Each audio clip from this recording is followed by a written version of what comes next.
Next, we'll go to Fred Kowal, President of the United University Professions. Thank you. Thanks to everyone for joining this press conference and to the media for being here. But most of all, it's an honor and a privilege to join with leaders of great unions across New York State, representing labor, as Barbara has said, in this struggle, despite how horrifying the COVID pandemic has been.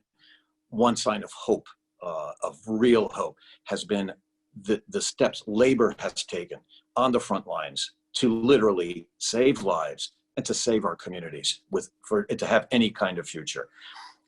Representing 40,000 members of UUP is a great honor, especially at a time like this when I have witnessed SUNY faculty and staff across our state shifting the way we taught so that our students could continue to learn and accomplish their degrees and build their own futures.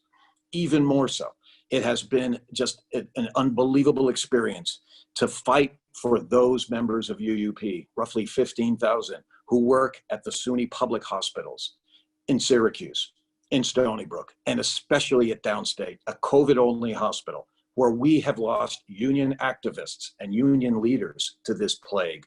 It is difficult to suffer those losses, but it is an inspiration to see how we have stood together in the face of this, even when the state and the nation has not provided the resources we've needed to do the healing work that we do.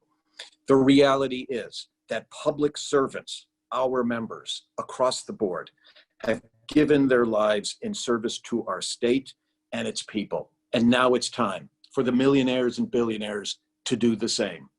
We need individuals who make over $5 million every year to pay their share, to do their civic duty. That's what we're calling for. And in that way, ensure that our communities, our schools, and our colleges and universities in CUNY and SUNY have the resources so that we don't have to see more and more layoffs and loss of jobs.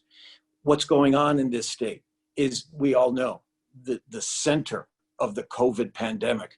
And as we take on this fight, at the same time to be facing a massive budget deficit amid record-breaking unemployment, it's unbelievable coming together of terrible circumstances.